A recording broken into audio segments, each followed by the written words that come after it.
Hello.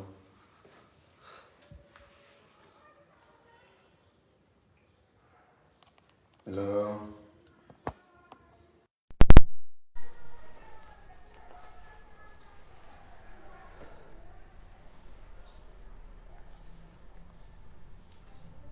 Masuk mau.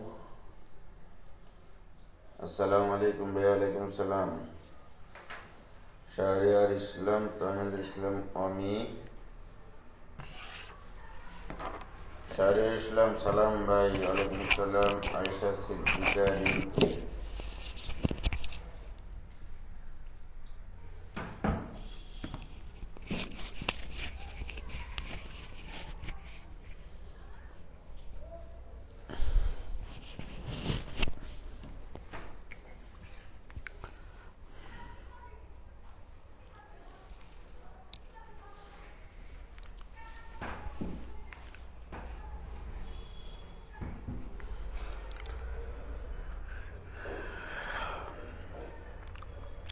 আচ্ছা, কথা শোনা যায়? দেখো তো, কথা কি শোনা যায়? কানিস ফাতেমা মিউসি তো চাকরি পাইছে। ভাইয়া কেমন আছেন? আলহামদুলিল্লাহ। নৌসিন অনিকা, ফারজানা রুমা, নাইয়ান হাসান, এস শরণ, শাহরিয়ার ইসলাম, বিশাখা ইসলাম দিয়া, ওয়ালাইকুম সালাম, গুড মর্নিং।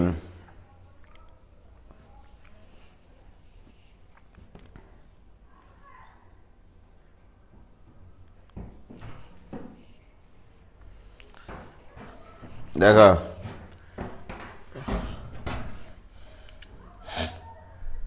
আমরা স্থিতিবিদ্যার ত্রিভুজের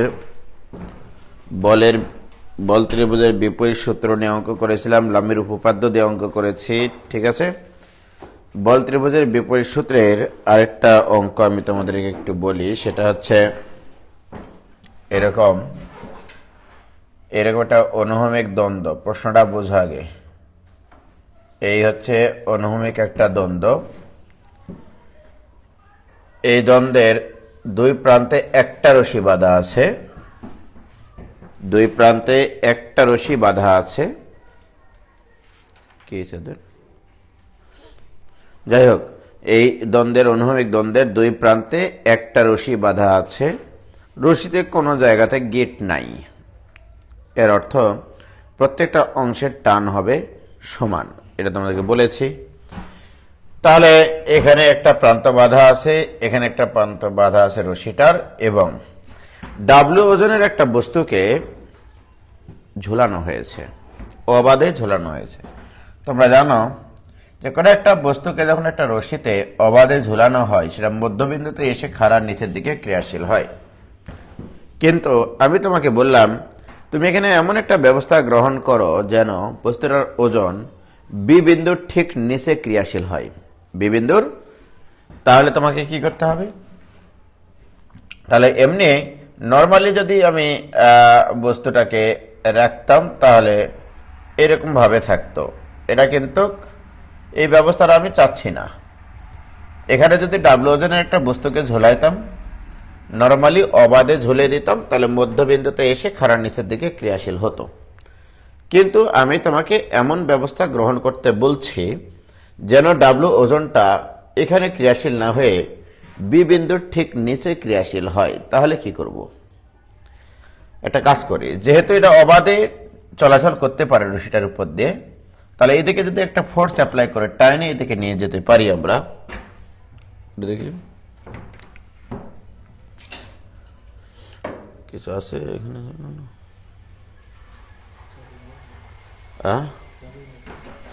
লাগবে না।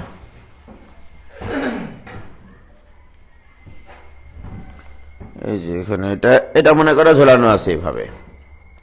ওকে, এই যে দেখো, এই বস্তুটা এখানে অবাধে ঝোলানো আছে, ডাব্লু ওজনের বস্তুটা, রাইট? তাহলে এটাকে যদি আমি এই বি বিন্দু ঠিক নিচে নিয়ে যেতে চাই, তাহলে এটাকে এইভাবে টানতে হবে। কে টানছে দেখো তো? এই যে দেখো, এই অবস্থার সৃষ্টি করতে হবে। এই অবস্থায় রাখতে গেলে নিশ্চিত তুমি কি বুঝতে পারছো যে এইদিকে অর্থাৎ এই দ্বন্দ্বের সমান্তরাল একটা বল প্রয়োগ করা আছে এই বরাবর, এই যে বরাবর। তার মানে এই চিত্রটা তোমাদেরকে আঁকতে হবে, ঠিক আছে? তাহলে এই চিত্রটা আঁকো যে ডাব্লিউ ওজনের বস্তুটা ঠিক এই বিন্দুটার নিচে ক্রিয়াশীল হবে। কি বোঝা যাচ্ছে কি? দেখা যায়, দেখো তো। ওকে, আচ্ছা, তাহলে এই চিত্রটা যদি আঁকি তাহলে কি হবে দেখো একটু।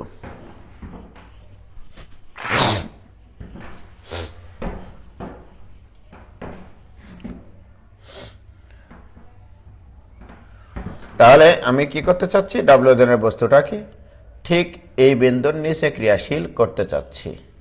রশির দৈর্ঘ্য কিন্তু কমে নাই, রশির দৈর্ঘ্য কিন্তু পুরাটা মিলে এলই আছে। ওকে, তাহলে এখানে ডাব্লিউ ওজনের বস্তুকে যখন স্থির রাখলাম তখন এদিকে কিন্তু একটা অনুভূমিক বল প্রয়োগ করেছি, দ্যাট ইজ পি। অনুভূমিক বরাবর একটা বল প্রয়োগ করতে হয়েছে, রাইট? তাহলে এটা একটা রশি, এই পুরা রশিটা একটা, এটা দিলাম সি বিন্দু। এই পুরা রশিটার দৈর্ঘ্য হচ্ছে এল, পুরা রশিটার দৈর্ঘ্য কত? এল। ওকে, তাহলে আমি যদি তোমাদেরকে বলি যে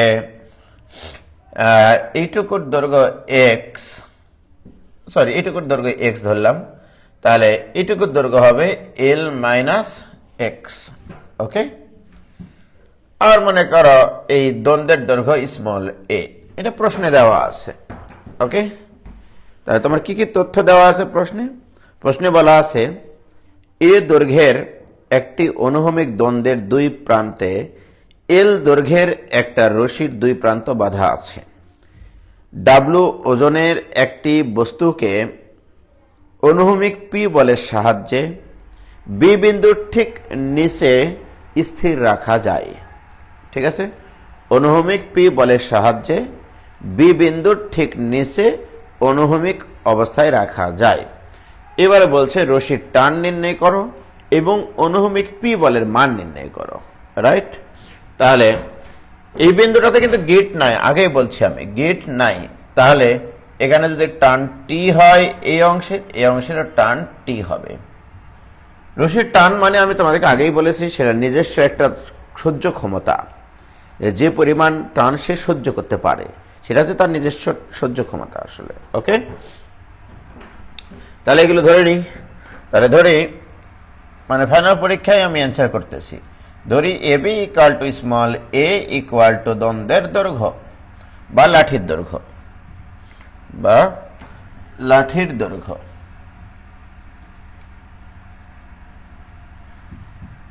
লাঠির দৈর্ঘ্য। তারপরে A C B equal to L equal to রশির দৈর্ঘ্য এসিবি পুরাটাই। এসি ইকুয়াল টু যদি এক্স হয় তাহলে বিসি ইকুয়াল টু কত হবে? তাহলে এল মাইনাস এক্স। ওকে, তাহলে বলবো যে ভাই এক্স এর মান কত এটা তো আমাদের জানা নাই, তো পিথাগোরাসের সাথে কথা বলে এক্স এর মান তুমি বের করে নিতে পারো। তাহলে পিথাগোরাসের সাথে কথা বলে আমরা বলতে পারি যে x square equal to L minus x whole square plus A square. কার সাথে কথা বললাম? এটা পিথাগোরাসের সাথে। এক্স এর মান যেহেতু অজানা, এক্স এর মানটা তোমাকে বের করে নিতে হবে। তাহলে বা x square equal to L square minus twice L x plus x square plus A square. Okay, x square আর এক্স স্কোয়ার কেটে গেলে থাকে twice L x equal to A square plus L square. অতএব x equal to A square plus L square divided by twice L. কি ঠিক? তাহলে x মানে এইটুকুর দৈর্ঘ্য আমাদের জানা হয়ে গেছে। এসি এর দৈর্ঘ্য যদি জানা থাকে তাহলে বিসি এর দৈর্ঘ্য জানা, তাহলে বাহুগুণনের দৈর্ঘ্য কিন্তু সব আমাদের কাছে জানা। এসি এর দৈর্ঘ্য জানা, বিসি এর দৈর্ঘ্য জানা, এবি এর দৈর্ঘ্য জানা, রাইট? এখন আসো, তাহলে এটুকু বোঝা গেছে কিনা বলো?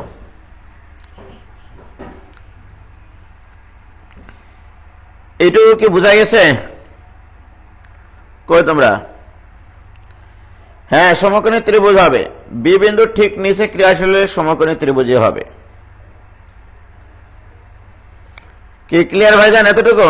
দেখো,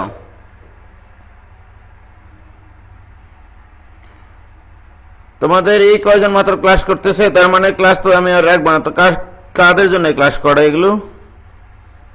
ক্লাস ডিলিট করে দেবো দাঁড়াও আজকে। মাইশা, ফারজানা, মৌমিতা ক্লিয়ার, মাসুম হাসান মৌ ক্লিয়ার ভাই। এবার আসো, এই স্ট্রাকচারে আমরা চতুর্মুখী চারটা বল দেখতে পাচ্ছি। একটা ডাব্লিউ বল এদিকে ক্রিয়াশীল, একটা পি বল এদিকে ক্রিয়াশীল, একটা টি বল এদিকে ক্রিয়াশীল, আর একটা টি বল এদিকে ক্রিয়াশীল, রাইট?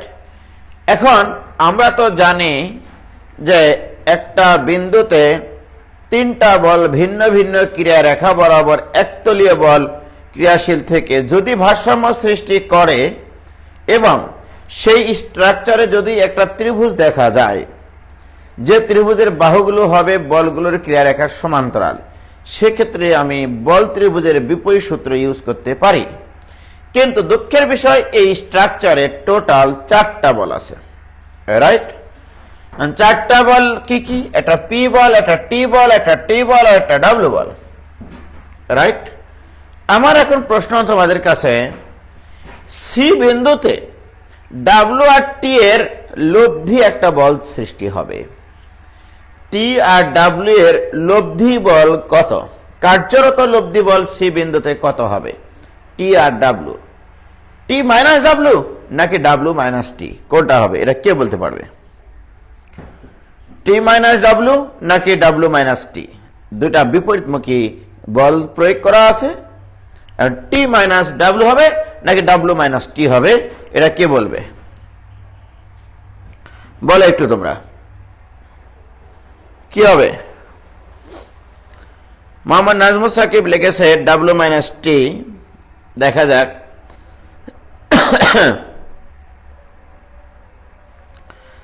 তাসমিন নাহার মিম বলছে W minus T. Tahmidul Islam Omi বলছে W minus T. W equal to T না, W minus T. Rubel Haque ID থেকে সম্ভবত সাবরিনা, এটা ডাব্লিউ মাইনাস টি হবে, লব্ধি বল। ডাব্লিউ ইকুয়াল টু টি না, ডাব্লিউ আর টি সমান না রে আপু। দেখো এবার এই জিনিসটা একটু তোমাদের কাছে ক্লিয়ার ব্যাখ্যা করতে চাই আমি। সেটা হচ্ছে এরকম যে,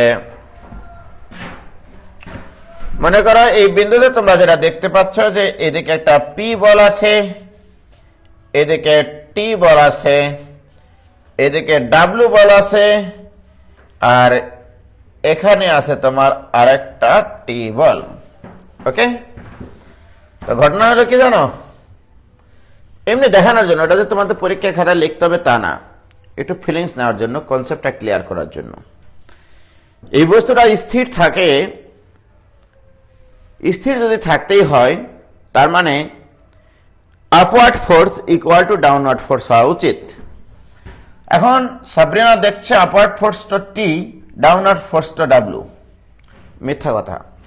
এই যে একটা ব্রাঞ্চ ফোর্স আছে, ব্রাঞ্চ ফোর্স যদি এই যে সরলরেখার সাথে সমান কোণ উৎপন্ন করতো, তাহলে এই ফোর্সের এই বরাবর কোনো ইফেক্ট নাই। বাট এই টি ফোর্সের একটা উপাংশ এদিকে কাজ করবে, এই টি ফোর্সের একটা উপাংশ এদিকে কাজ করবে, আর একটা উপাংশ এই বরাবর কাজ করবে। এই টি ফোর্সের এটা যদি থিটা হয় তাহলে এটা হবে টি কস থিটা, আর এটা হবে টি সাইন থিটা। এটা তোমরা জানো, রাইট? উপাংশে বিভক্ত করে দিলাম। যখন আমি উপাংশে বিভক্ত করে দিলাম তখন কিন্তু এই টি বলের আর কার্যকারিতা নাই, রাইট? তাহলে এই টি বলের কার্যকারিতা নাই, এটা কেটে দিলাম। এই টি বলের কার্যকারিতা আর নাই। এখন আসো, এই স্ট্রাকচার যদি স্থির থাকতে হয় তাহলে upward force equal to downward force হওয়া দরকার। তাহলে W equal to T plus T cos theta, এটা হওয়া দরকার, খুবই দরকার। শুধু দরকার না, খুবই দরকার। W equal to T plus T cos theta হওয়া দরকার। এখন দেখো টি তে একটা টান, এই টানটা একটা পজিটিভ সংখ্যা, এটাও একটা পজিটিভ সংখ্যা, কারণ থিটা এখানে সূক্ষ্মকোণ দেখা যাচ্ছে, কস সূক্ষ্মকোণের মান পজিটিভ, রাইট? এখন আসো, আমি যদি তোমাকে বলি যে এই দুটা জিনিসের যোগফলের সমান ডাব্লু, অর্থাৎ এইভাবে চিন্তা করো 5 = 3 + 2, তাহলে 5 ইন্ডিভিজুয়ালি 3 থেকে বড় কিনা, তাহলে 5 > 3, আবার 5 > 2, তাহলে এখানেও তাই ডাব্লু টি আর টি কস থিটা দুইটা জিনিসের যোগফলের সমান, তাহলে ডাব্লু টি এর থেকে বড়, তাহলে ডাব্লু আর এই টি বলের লব্ধি ডাব্লু মাইনাস টি হবে, যেটা কিনা নিচের দিকে ক্রিয়াশীল। কি ক্লিয়ার? ডাব্লু মাইনাস টি, যা কিনা টি কস থিটার সমান, কিন্তু লব্ধিটা কত? ডাব্লু মাইনাস টি। তাহলে এই বিন্দু থেকে একটা বল নিচের দিকে ক্রিয়া করবে, সেটা হচ্ছে এই ডাব্লু আর টি এর লব্ধি, অর্থাৎ ডাব্লু মাইনাস টি। তা ডাব্লু মাইনাস টি যখন নিব, এই ডাব্লু আর এই টি তখন আর থাকবে না, ওকে? কারণ এই দুটার লব্ধি আমি নিচের দিকে নিয়েছি। আমি কি তোমাদেরকে ফিল করাতে পারলাম? ওকে, শুধু বোঝাতে চেষ্টা করলাম যে এই বিন্দুতে আসলে ক্রিয়াশীল ডাব্লু আর টি বল নাই, ডাব্লু মাইনাস টি বল আছে, ডাব্লু মাইনাস টি বল আছে। কি ক্লিয়ার? তোমরা কি বুঝা গেছে? বুঝতে পেরেছো ভাইজান?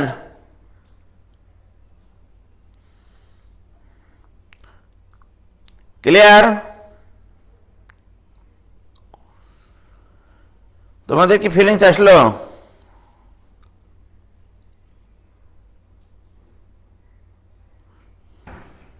ওকে, তাহলে কোনো সমস্যা নাই। তাহলে এই বিন্দুতে টোটাল কয়টা বল ক্রিয়াশীল? 3টা বল। তাহলে সে বিন্দুতে অনুভূমিক পি বল, সি এ অংশের টান টি বল, এবং সি বিন্দুতে খাড়ার নিচের দিকে ক্রিয়াশীল ডাব্লু মাইনাস টি বল। ওকে, তাহলে এবার লিখবা তোমরা এভাবে যে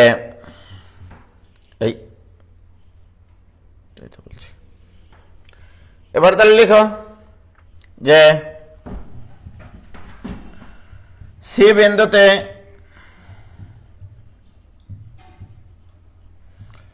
ক্রিয়াশীল, সি বিন্দুতে ক্রিয়াশীল 3টি বল, 3টি বল পি কমা ক্যাপিটাল টি কমা ডাব্লু মাইনাস টি, রাইট? একটা বল পি, একটা হচ্ছে এই বরাবর টি, ওইটি কিন্তু নাই, আর এটা হচ্ছে ডাব্লু মাইনাস টি। এই 3টি বল ভারসাম্য সৃষ্টি করে, ভারসাম্য সৃষ্টি করে,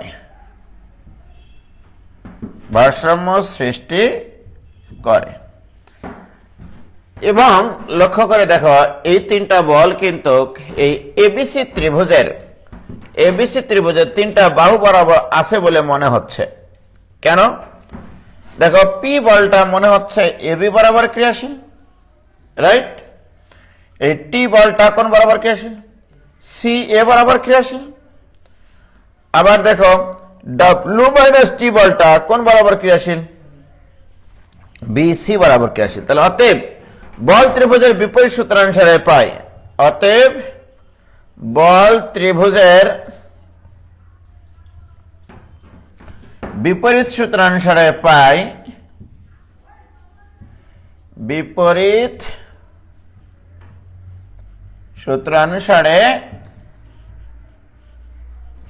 পাই। ওকে, তাহলে বিপরীত সূত্রানুসারে পাই। বলো পি ডিভাইডেড বাই কত লিখবা? এটা বলো, পি কোন বাহুর সমান্তরাল? P divided by A B, very good, equal to T divided by কত লিখবা? সি এ, এটা equal to W minus T divided by কত লিখবা সেটা বলো? B C. এটা বল ত্রিভুজের বিপরীত সূত্র কিনা বলো?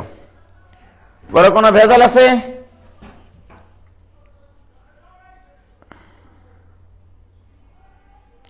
হয়েছে? ক্লিয়ার? ওকে, তাহলে বল ত্রিভুজের বিপরীত সূত্র ইউজ করলাম। এবার এগুলোর প্রত্যেকটা দৈর্ঘ্য আমাদের জানা আছে। বাহ, পি ডিভাইডেড বাই এবি এর দৈর্ঘ্য, এবি এর দৈর্ঘ্য কত দেওয়া ছিল? স্মল এ, এটা equal to T divided by C এর দৈর্ঘ্য কত দেওয়া ছিল? সি এক্স, এটা equal to W minus T divided by BC এর দৈর্ঘ্য এল মাইনাস এক্স। ওকে, এই দৈর্ঘ্যগুলো আমাদের দেওয়া ছিল। প্রিয় শিক্ষার্থী বন্ধুরা, আমি তোমাদেরকে একটা জিনিস বলতে চাই। তোমরা 9-10 এগুলো পড়েছিলাম। 3/5 ইকুয়াল টু 6/10, এটা সত্য কিনা? 3/5 যা 6/10 তা দুটা অনুপাত সমান। দুটা অনুপাত যদি সমান হয় তাহলে লবের যোগফলের অনুপাত, লবের যোগফল ডিভাইডেড বাই হরের যোগফলের অনুপাতও সমান হয়। তোমরা খেয়াল করে দেখো, 9/15, 9/15 মানে কিন্তু 3/5। ঠিক, তার মানে দুটা অনুপাত যদি সমান হয়, লবের যোগফল ডিভাইড বাই হরের যোগফলের অনুপাতও সমান হবে, অথবা লবের বিয়োগফল ডিভাইড বাই হরের বিয়োগফলের অনুপাতও সমান হবে। এখন এই দুটা অনুপাত কিন্তু সমান। আমি যদি বলি এটা ইকুয়াল টু, তোমার ইচ্ছা, তোমার প্রয়োজন অনুসারে করবা, এই দুটো অনুপাত তো সমান, তুমি এই দুটা লবের যোগফল ডিভাইডেড বাই এই দুটা লবের হরের যোগফল করতে পারো, অথবা এটা যোগ করলে এটা যদি যোগ করি তাহলে এখানে হবে ডাব্লিউ ডিভাইডেড বাই এটা যোগ করলে হবে এল। এই যে দেখো, ছেলেমেয়েরা কিন্তু বাসায় গিয়ে এই অংশটুকু অন্ধকার দেখবে যে ডাব্লিউ বাই এল কোত্থেকে আসলো। কি করেছে? আমি এই লব আর এই লব যোগ করেছি, এই হর আর এই হর যোগ করেছি। ক্লিয়ার? এটা যোগ করলে হয় ডাব্লিউ, এটা যোগ করলে হয় এল। নইলে তো ছেলেমেয়েরা বারাম খুলে যাবে এটা সলভ করতে। এখন তাহলে বলো, আমি সর্বসাকল্যে এটা ইকুয়াল টু এটা লিখতে পারি, এটা ইকুয়াল টু এটা লিখতে পারি, এটা ইকুয়াল টু এটা লিখতে পারি। আমার প্রয়োজন নাই অত কিছু, আমার দরকার অনুভূমিক পি বলের মান এবং রশির টান। তাহলে অতএব আমরা বলতে পারি P divided by A equal to W by L, বা অঙ্ক শেষ হয়ে গেছে ইতিমধ্যে। আবার T by x equal to W by L. প্রিয় শিক্ষার্থী বন্ধুরা, অতএব পি ইকুয়াল টু কি হবে বলো? W A divided by L. তাহলে অনুভূমিক বলের পরিমাণ হতে হবে এটা, অনুভূমিক বলের মান হতে হবে এটা। এবং এখানে আসো, তাহলে এখানে কি আসবে? T equal to W into x by L. এর বাংলা এক্স এর মান আমি বের করে রেখেছি অনেক আগে। এক্স এর মান কত ছিল? তাহলে এটা equal to W into A square plus L square divided by L into twice L. X এর মান হচ্ছে A square plus L square by twice এল।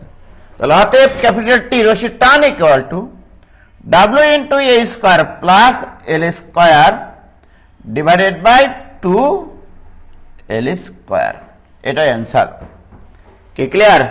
এটা রশির টান। বলো, কারো কি কোনো আপত্তি আছে?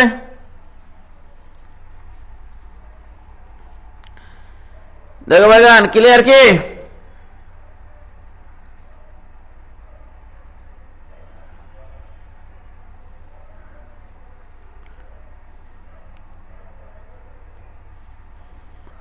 কিছুই না, জাস্ট ফিলিংস এর একটা অঙ্ক, যে উদ্দীপকটা পড়ে চিত্রটা আঁকি। আমি 3টা ফোর্স যদি দেখতে পাই, কারণ আমরা শিখেছি যে একটা বিন্দুতে 3টা বল ক্রিয়াশীল হলে ভারসাম্য সৃষ্টি করলে ভিন্ন ভিন্ন বরাবর ক্রিয়াশীল হলে ভিন্ন ভিন্ন ক্রিয়ারেখা বরাবর ভারসাম্য সৃষ্টি করলে, এবং সেখানে যদি একটা ত্রিভুজ উৎপন্ন হয়, যে ত্রিভুজের বাহুগুলো হবে বলগুলোর ক্রিয়ারেখার সমান্তরাল।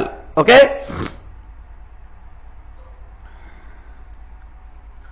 ওকে, তাহলে আমাদের রশির টানও হয়ে গেল, অনুভূমিক পি বলের মানও হয়ে গেল।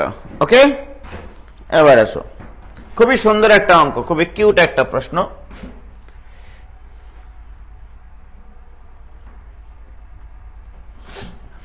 এবার আসো, একটা রম্বস আঁকতে হবে। রম্বস,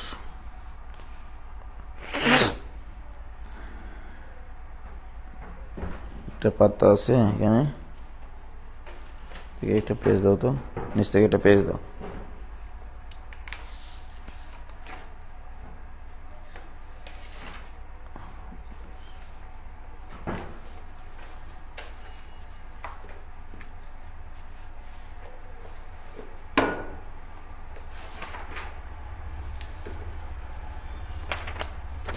এটা তো মূল কপি নাকি?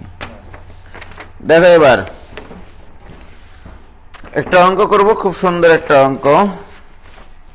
এটাকে বর্গক্ষেত্র বানাই। অঙ্কটা খুবই সুন্দর একটা অঙ্ক আসলে।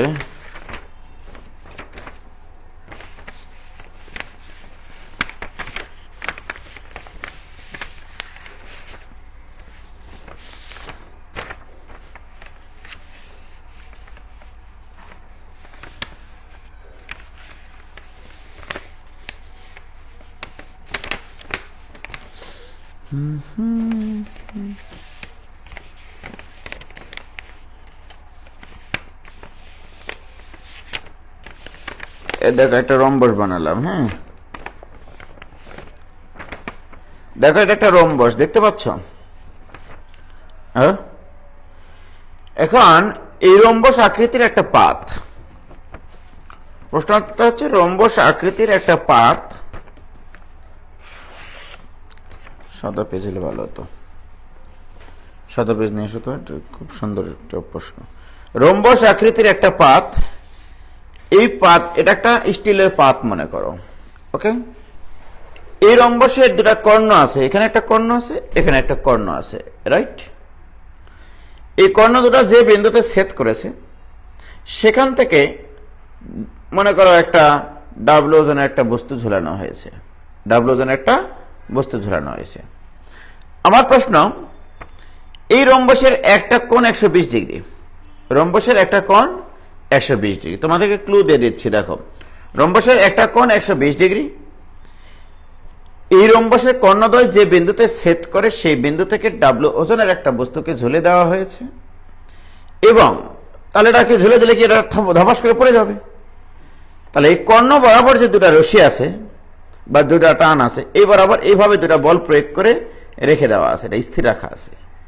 ওকে, পি এবং কিউ বলের সাহায্যে, এবং শর্তে বলে দেওয়া আছে P greater than Q. P greater than Q হলে দেখাতে হবে যে P square equal to 3q square, P square equal to 3q square. তাহলে প্রশ্নটা কি? রম্বস আকৃতির ডাব্লু ওজনের একটি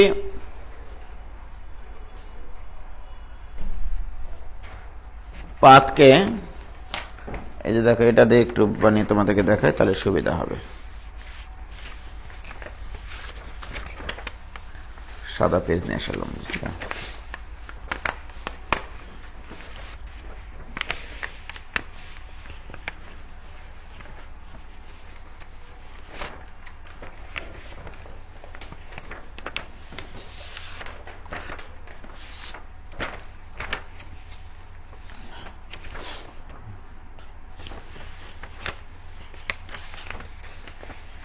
রম্বস বানাচ্ছি, রম্বস।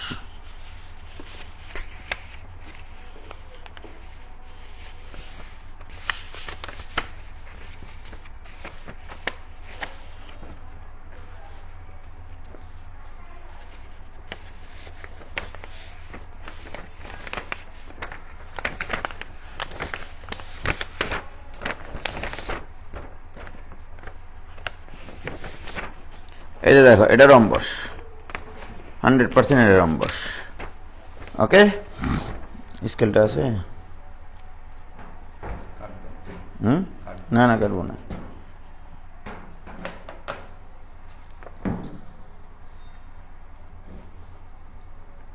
স্কেলটা নিয়ে এসো তো, তাড়াতাড়ি নিয়ে এসো। একটি স্কেল ছিল যে,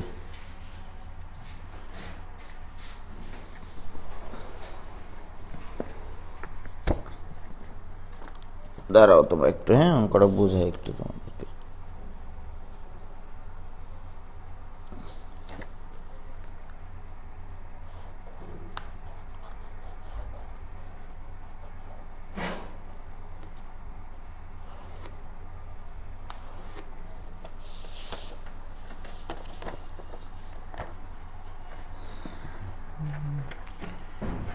দেশান্তরে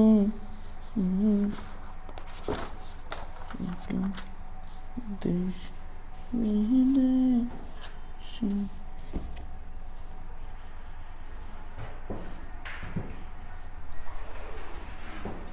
দাও।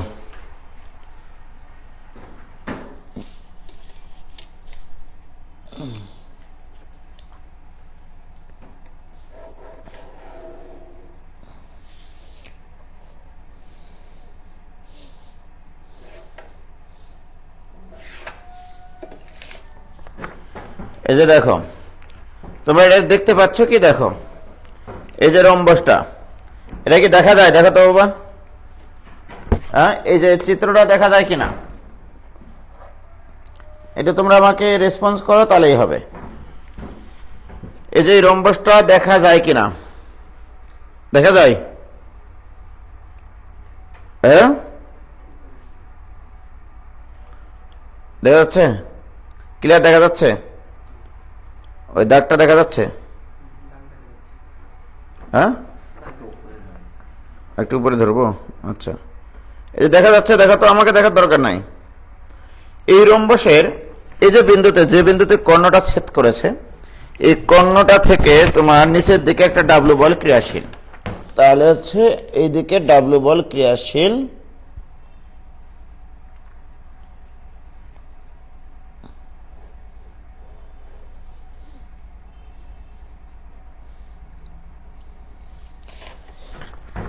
এই যে দেখো আবার দেখাচ্ছি, এটা দেখা যায় কিনা দেখো।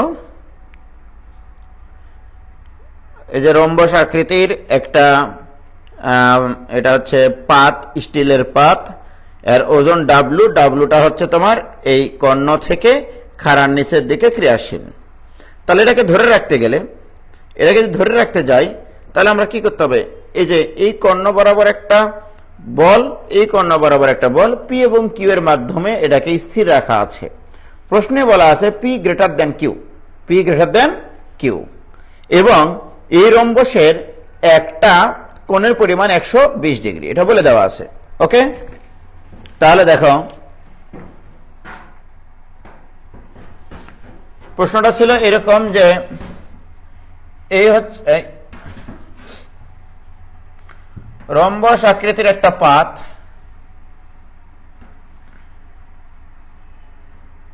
এই মোটামুটি এটা একটা রম্বস, এই রম্বস আকৃতির একটা পাত।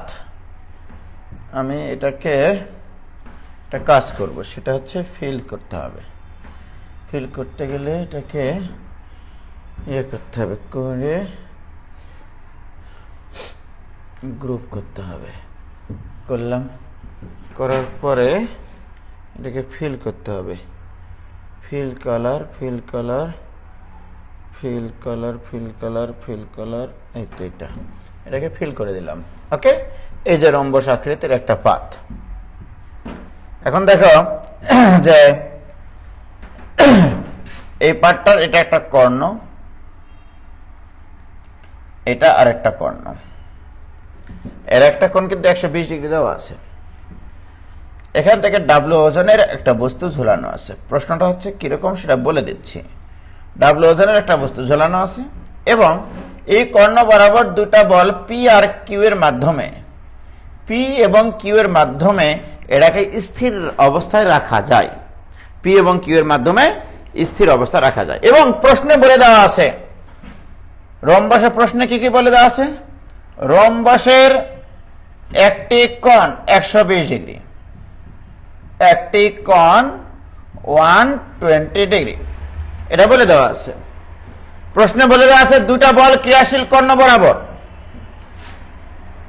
মানে এই রম্বসের কেন্দ্র হতে কর্ণ বরাবর দুটা বল ক্রিয়াশীল পি এবং কিউ, এবং শর্ত বলে দেওয়া আছে পি গ্রেটার দেন কিউ।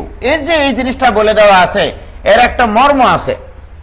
ওকে, দেখো আমরা কিন্তু ফিজিক্সে শিখেছি, তোমরা তো ফিজিক্স আলাদের কাছে প্রচুর শিখেছো। এখানে একটা বল পি বল, এখানে একটা বল কিউ বল, সুতরাং এদের লব্ধি বল হবে এই সামান্তরিক অঙ্কন করলে সামান্তরিকের কর্ণ বরাবর, রাইট? এবং তোমরা জানো লব্ধি বল বড় বলের দিকে একটু ছোট কোণ তৈরি করে। দুটা বলের লব্ধি বল বড় বলের দিকে একটু বেশি হেলে থাকে, তার মানে এই কোণটাই এই কোণের থেকে একটু হলেও ছোট, রাইট? এখন প্রিয় শিক্ষার্থী বন্ধুরা দেখো, ডাব্লু বলের ক্রিয়ারেখা এটা, ডাব্লু বলের ক্রিয়ারেখা এটা, রাইট?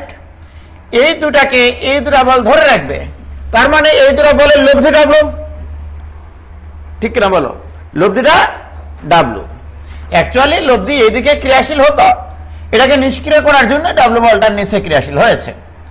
এখন কোনটাকে পি ধরবা আর কোনটাকে কিউ ধরবা?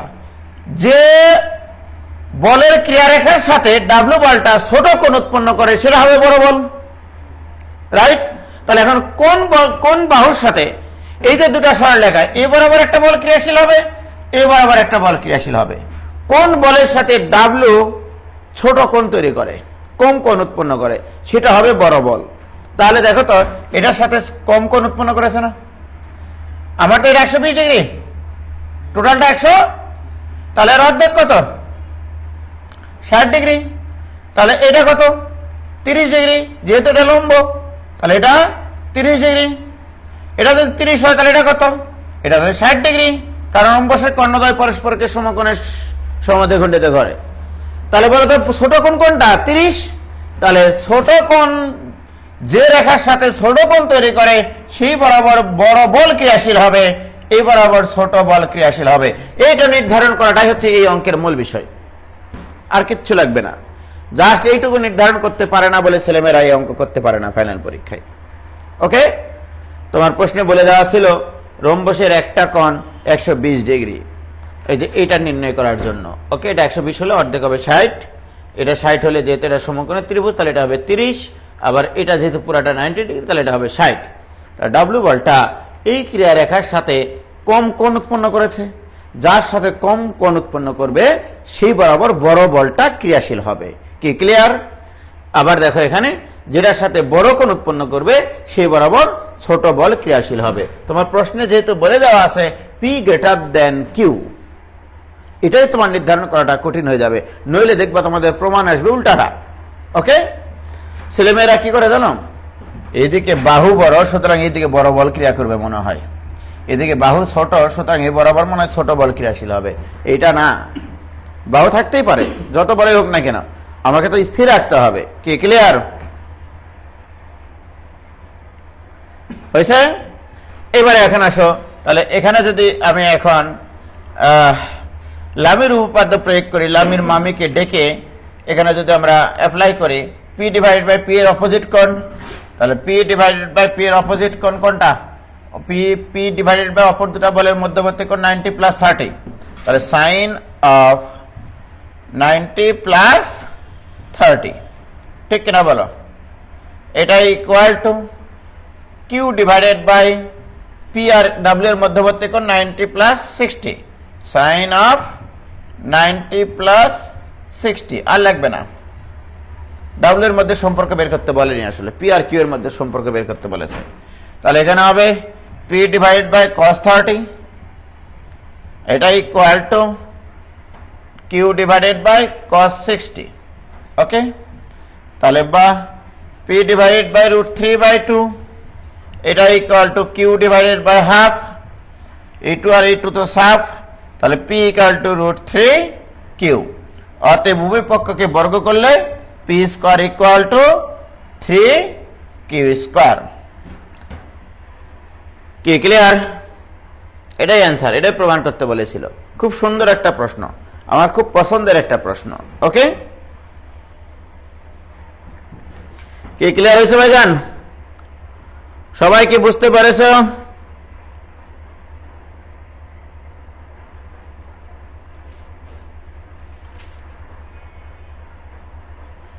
কোশ্চেনটা লিখে দিতে পারলাম না, বই দেখে নিও, বই দেখে নিও।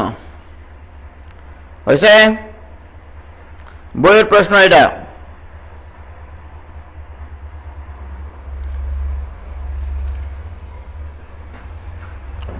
ওকে, তাহলে সবার ক্লিয়ার হয়েছে এটা। এবারে খুবই সুন্দর আর একটা প্রশ্ন আমরা সলভ করব, অত্যন্ত অত্যন্ত সুন্দর। হ্যাঁ, এবার একটা কাজ করব, এই যে মনে করো এটা একটা হেলানো তল, এখান থেকে একটা বস্তুকে এখান থেকে ঝুলিয়ে দেব। ওকে, মানে এর উপরে একটা বস্তু রাখবো আর কি, হেলানো তল। এটা ভূমির সাথে একটা নির্দিষ্ট অ্যাঙ্গেল করে এই তলটা আছে, এই তলের উপরে ডাবল ওজনের একটা বস্তুকে রেখে দেব।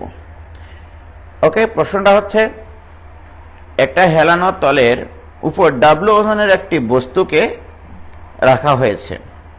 এই বস্তুটাকে স্থির রাখার জন্য পৃথকভাবে তলের দৈর্ঘ্য বরাবর পি বলের সাহায্যে এবং ভূমির সমান্তরালে কিউ বলের সাহায্যে ডাবল ওজনের বস্তুটাকে স্থির রাখা যায় পৃথকভাবে। এখানে কিন্তু একটা ভাষার মারপেস আছে, ভাষার একটা মারপেস আছে। ওকে, তো এটা তো একটা পিডিএফ করেছিলাম না মোস্তাক, প্রশ্নটা কোথায় যেন আছে। আমার যত দুঃখ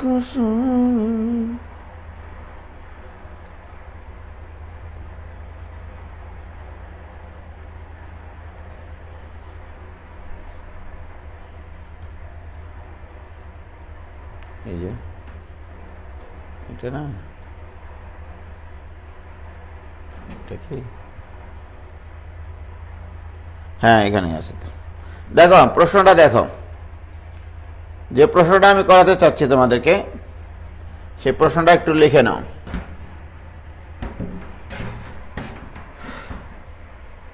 এগুলো তো তোমাদের সব আলোচনা হয়েছে, এটা করানো হয়েছে তোমাদের, তারপরে এই প্রবলেমটাও করানো হয়েছে, এটাও করানো হয়েছে, দৈর্ঘ্যের দ্বন্দ্ব, এটা কোনটা, এটাও করানো হয়েছে, এটাও করানো হয়েছে, কই এটাও করানো হয়েছে, তাই না? এটা আজকে করালাম,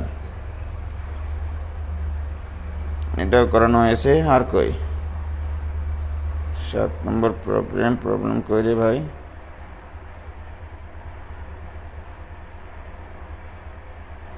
এটাও তো করাইছি, ওই যে রশির টান সংক্রান্ত অঙ্ক। আর আছে, এটা করাইনি এখনো, এটা খুব সুন্দর একটা প্রশ্ন। আর আছে, নাই তো। আর প্রশ্নটা কই গেল? পেন ড্রাইভটা মোস্তাক খোলা হয়েছিল,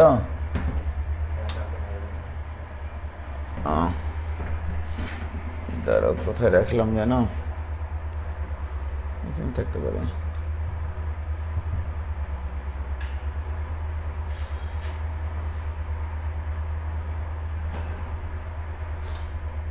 নাই, এখানে নাই। প্রশ্নটা বলে দিই,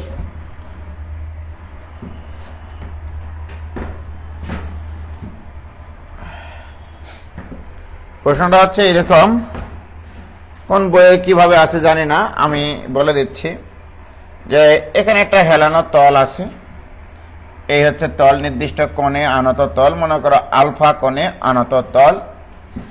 এই তলের উপরে এখানে ডাব্লু ওজনের একটা বস্তুকে রাখা আছে। খুবই ইম্পর্টেন্ট অঙ্ক, কিন্তু খুবই খুবই ইম্পর্টেন্ট অঙ্ক। এখানে ডাব্লু ওজনের একটা বস্তুকে স্থির রাখতে হবে, এই যে ডাব্লু ওজনের একটা বস্তুকে স্থির রাখতে হবে। এই বস্তুটাকে এই তলের উপরে স্থির রাখতে হলে পৃথকভাবে দুইটা বল ক্রিয়া করানো হয়েছে, পৃথকভাবে, একই সাথে না। একবার বল প্রয়োগ করা হয়েছে পৃথকভাবে, তাহলে দুটা চিত্র আঁকে নি, দুটা চিত্র আঁকে নি।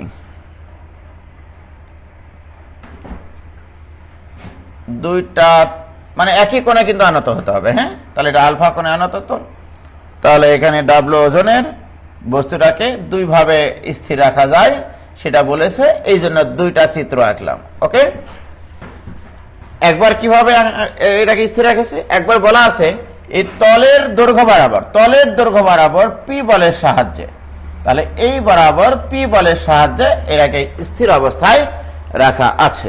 ওকে, আর একটা হচ্ছে ভূমির সমান্তরালে কিউ বলের সাহায্যে, এই দেখো ভূমির সমান্তরালে কিউ বলের সাহায্যেও এটাকে স্থির অবস্থায় রাখা যায়। অর্থাৎ আমি যদি তোমাদেরকে দেখাতে চাই একটু ভালোভাবে এরকম একটা প্র্যাকটিক্যাল জিনিস, যে এই যে মনে করো এই হচ্ছে বই, এটা হচ্ছে হেলানো তল, এই তলের উপরে এই ক্যালকুলেটরটা রাখলে এমনিতে পড়ে যাবে, এটা স্বাভাবিক, কিন্তু দেখো পড়ে যাচ্ছে কিনা। বাট আমি এটাকে ধরে রাখতে চাই, একটা হচ্ছে এই বরাবর তলের দৈর্ঘ্য বরাবর বল প্রয়োগ করে এটাকে আটকে রাখা যায়, আরেকবার এইভাবে না প্রয়োগ করে আমি এইভাবে বল প্রয়োগ করব ভূমির সমান্তরালে, তাহলে কি এটাকে স্থির রাখা যায় না?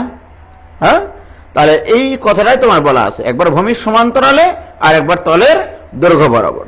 তলের দৈর্ঘ্য বরাবর পি বলের সাহায্যে আর ভূমির সমান্তরালে কিউ বলের সাহায্যে এটাকে স্থির অবস্থায় রাখা যায়।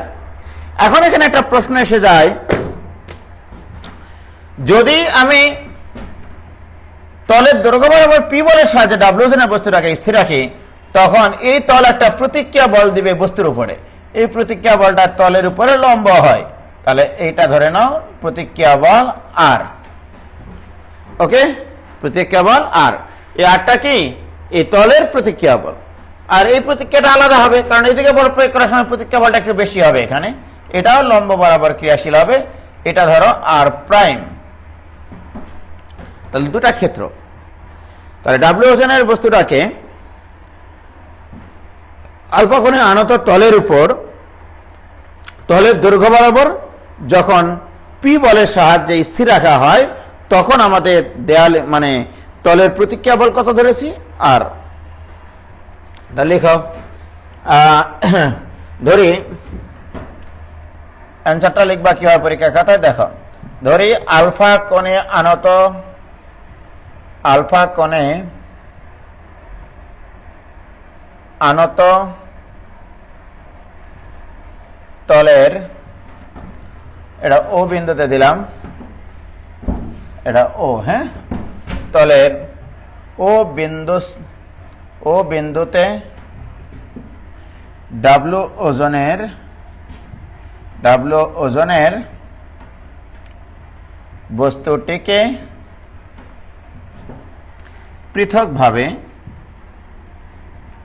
পৃথকভাবে তলের দৈর্ঘ্য বরাবর পি বলের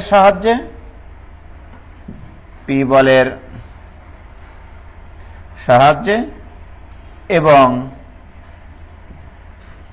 ভূমির সমান্তরালে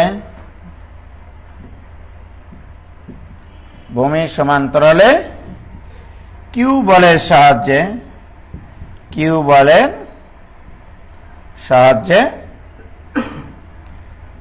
স্থির রাখা যায়। ওকে, এটা প্রশ্নে বলে দেওয়া আছে। তাহলে দুটা কেস, যখন তলের দৈর্ঘ্য বরাবর পি বলের সাহায্যে ডাব্লিউ ওজনের বস্তুটি স্থির থাকে তখন প্রতিক্রিয়া বল আর, আর যখন ভূমির সমান্তরালে কিউ বলের সাহায্যে স্থির রাখা যায় তখন প্রতিক্রিয়া বল আর প্রাইম। তাহলে দুটা কেস আছে, দুটা কেস। তাহলে কেস ওয়ান, এখানে লেখো কেস ওয়ান। কেস ওয়ানে লেখো, যখন এইভাবে লিখবা, যখন তলের দৈর্ঘ্য বরাবর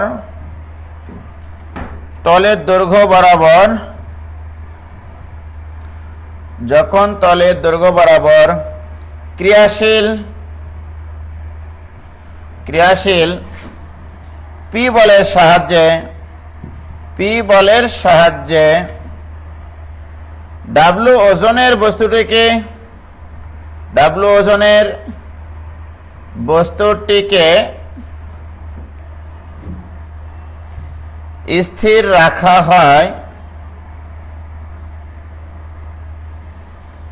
তখন তলের প্রতিক্রিয়া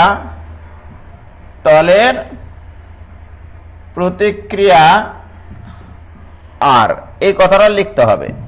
ওকে, তাহলে আমরা দুটা ক্ষেত্র তৈরি করতেছি, যখন তলের দৈর্ঘ্য বরাবর ক্রিয়াশীল পি বলের সাহায্যে ডাব্লিউ ওজনের বস্তুটিকে স্থির রাখা হয় তখন তলের প্রতিক্রিয়া আর।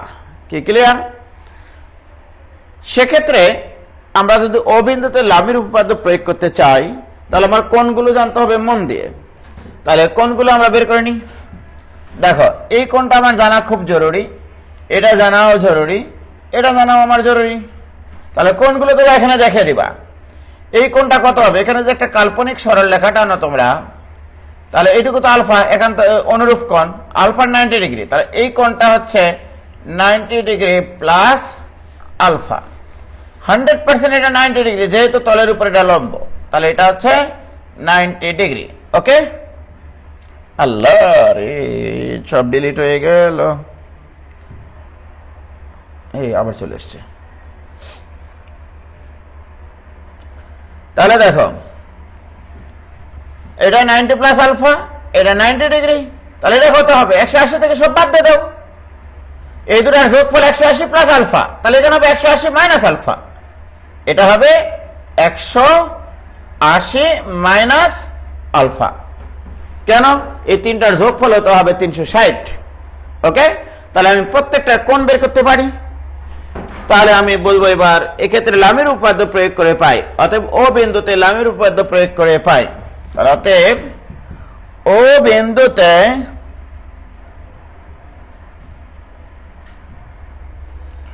লামের উপপাদ্য প্রয়োগ করে পাই, প্রয়োগ করে পাই।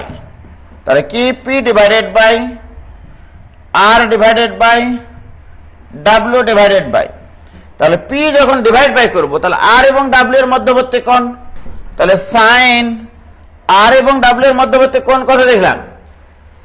আর এবং ডাব্লিউ এর মধ্যবর্তী কোণ 180 মাইনাস আলফা, তাহলে এখানে লিখবো আমি 180 minus alpha. Okay, R divided by sine of P R W এর মধ্যবর্তী কোণ কত? পি আর ডাব্লিউ 90 প্লাস আলফা, এটা equal to W divided by P R R এর মধ্যবর্তী কোণ 90 ডিগ্রি, সাইন 90 ডিগ্রি। কি ক্লিয়ার? লামের উপপাদ্য প্রয়োগ করেছি আমি। প্রত্যেকটা বল হবে অপর দুটা বলের মধ্যবর্তী কোণের সাইন অনুপাতের সমানুপাতিক। প্রিয় শিক্ষার্থী বন্ধুরা, but P divided by sine alpha, এটা equal to R divided by cos alpha, এটা ইকুয়াল টু ডাব্লিউ। ঠিক আছে, অতএব আমরা এটা ইকুয়াল টু এটা লিখতে পারি। তাহলে পি ইকুয়াল টু হবে ডাব্লিউ সাইন আলফা, আর একটা হচ্ছে আর ইকুয়াল টু হবে ডাব্লিউ কজ আলফা। থাকে এটা। তাহলে এটা হচ্ছে তলের দৈর্ঘ্য বরাবর ক্রিয়াশীল বলের মান, ডাব্লিউ সাইন আলফা, আলফাটা হচ্ছে আনত কোণ, হেলানো তলের মানে কোণ আর কি, আনতি, আর আর মানে হচ্ছে দেয়ালের ওই হেলানো তলের প্রতিক্রিয়া, ডাব্লিউ ইন্টু কজ আলফা। আলফাটা কিন্তু ধরে নেওয়া মান। তাহলে আমরা একটা কেস এখানে আলোচনা করলাম, যখন তলের দৈর্ঘ্য বরাবর পি বলের সাহায্যে ডাব্লিউ ওজনটাকে স্থির রাখা হয়েছিল। এবারে কেস 2 থাকে এটা। এবার আসো কেস 2, আবার ওই ভাষাটা একটু তোমরা লিখে নিবা, ওই যে কেস 1 এর মতো। যখন ভূমির সমান্তরালে ক্রিয়াশীল কিউ বলের সাহায্যে ডাব্লিউ ওজনের বস্তুটাকে স্থির রাখা হয়, তখন প্রতিক্রিয়া বল আর প্রাইম, এই কথাটা লিখে নিবা। এবারে এখানে কোণগুলো আগে বের করে নাও। এই কোণটা কত হবে? এই কোণটা হবে 90 প্লাস আলফা, কারণ এইটুকু আলফা আর এইটুকু তো 90 ডিগ্রি, এইটুকু হবে এবার 90 ডিগ্রি, এইটুকু ওই কোণই আছে 180 মাইনাস আলফা। তাহলে এক্ষেত্রে যদি লামের উপপাদ্য প্রয়োগ করি, তাহলে কিউ ডিভাইডেড বাই অপর দুটা বলের মধ্যবর্তী কোণের সাইন অনুপাত, Q divide by sine of 180 minus alpha, এটা equal to R prime divided by এর অপোজিট কোণের সাইন, সাইন অফ 90 ডিগ্রি, এটা equal to W divided by opposite কোণের সাইন, তার মানে sine of 90 degree plus alpha. কিচ্ছু করিনি, দেখো। কি ক্লিয়ার? প্রিয় শিক্ষার্থী বন্ধুরা, এবার এখানে থাকলো Q divided by sine alpha, এটা equal to R prime sine 90 degree মান 1, এটা equal to W divided by cos alpha. 90 plus alpha থাকলে সাইনটা কজে পরিণত হয়, সেকেন্ড কোয়াড্রেন্টে সাইন পজিটিভ। তাহলে অতএব আমরা কি পাচ্ছি এখান থেকে? এখান থেকে পাচ্ছি Q equal to W into tan alpha. দেখো Q equal to W into tan alpha কিভাবে? সাইন আলফা পাশে গুণ হবে, W into sine alpha by cos alpha, sine alpha by cos alpha মানে টেন আলফা, আর R prime equal to W divided by cos আলফাই থাকলো। তাহলে তোমরা একটু দেখো ভাইজান যে প্রথম ক্ষেত্রে আমরা একটা সম্পর্ক পাইছি, সম্পর্কটা হচ্ছে P equal to W sine alpha আর Q equal to W tan alpha. আবার আর আর পাইছিলাম, অর্থাৎ প্রথম ক্ষেত্রে প্রতিক্রিয়া বল পাইছিলাম ডাব্লিউ কজ আলফা, আর দ্বিতীয় ক্ষেত্রে প্রতিক্রিয়া বল পাইছি। এখন কি কি সম্পর্ক তোমাদের প্রমাণ আসতে পারে এখান থেকে? আলফা যেহেতু তোমাদের ধরে নেওয়া মান, লক্ষ্য করো এবার আমি যদি এখন এই জিনিসটা বের করতে চাই, 1/p square minus 1/q square equal to 1/p square, p square মানে w square sin square alpha minus 1 divided by q square মানে w square tan square alpha. কিচ্ছু করিনি, w p আর q এর মান বসাইছি। এটা ইকুয়াল টু 1/w স্কয়ার যদি common নেই, 1/sin স্কয়ার মানে cosec square alpha minus cot square alpha. কেন আমি এটা করলাম এবার বুঝবা, এটার মান 1, তাহলে 1 ডিভাইডেড বাই w স্কয়ার। এই প্রমাণটা প্রচুর ইম্পর্টেন্ট, প্রচুর। এইটা হচ্ছে চ্যাপ্টারের মনে করো হট কেক বলা হয় এটাকে। ওকে, তাহলে তোমাকে প্রমাণ করতে বলবে 1/p square minus 1/q square equal to 1/w square. তোমার পরিচয়গুলো জানা থাকতে হবে। What is P? পি হচ্ছে তলের দৈর্ঘ্য বরাবর ক্রিয়াশীল বল যখন ডাব্লু ওজনটাকে স্থির রাখে এককভাবে। আবার ভূমির সমান্তরালে কিউ বল এককভাবে ডাব্লু ওজনের বস্তুটাকে স্থির রাখে। মনে রাখতে হবে এখানে পৃথকভাবে কিন্তু স্থির রাখে, একে একে, মানে একবারে ক্রিয়াশীল হয়ে না, একে একে। কি ক্লিয়ার? এখান থেকে তোমাকে ডাব্লিউ এর মান বের করতে বলতে পারে, এরকম প্রশ্ন আছে, লসাগু করে ডাব্লিউ এর মান বের করো, নো প্রবলেম। এবারে আসো, প্রতিক্রিয়া বল একটা পাইছিল আর আরেকটা পাইছিল আর প্রাইম। আমি যদি এই দুটা গুণ করি তাহলে আলফা ভ্যানিশ হবে।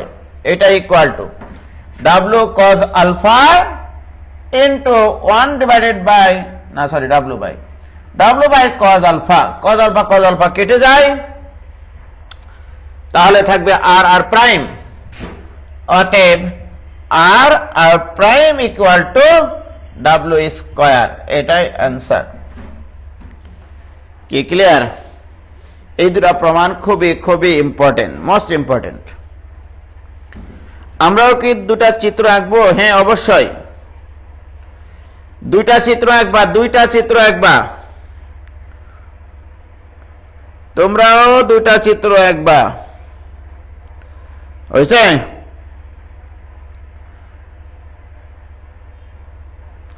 ক্লিয়ার ভাইজান?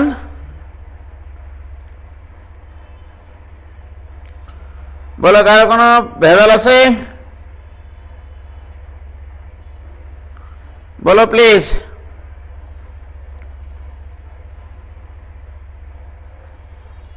হেভি একটা অঙ্ক ছিল কিন্তু এটা।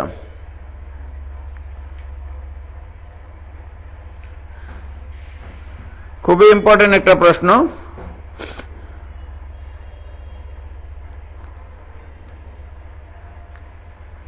ওকে, খুব সুন্দর, ভেরি গুড।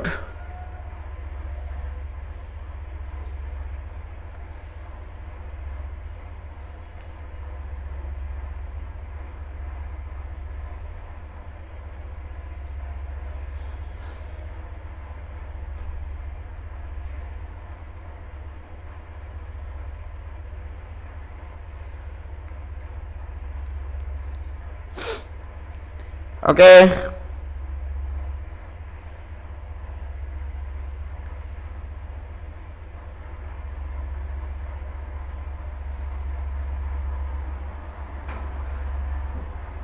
হ্যাঁ দুটা প্রমাণ আর দু তিনটা প্রমাণ হলো এখানে। এখন তোমরা একটু প্রশ্নে কিন্তু খুবই কেয়ারফুলি প্রশ্নটা পড়তে হবে।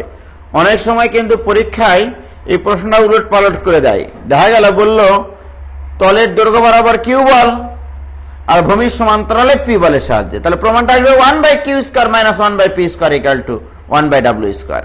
ঠিক আছে, এটাও কিন্তু আসতে পারে। ওকে, তাহলে আজকে এই পর্যন্তই। খোদা হাফেজ, ভালো থেকো, সুস্থ থেকো। আসসালামু আলাইকুম।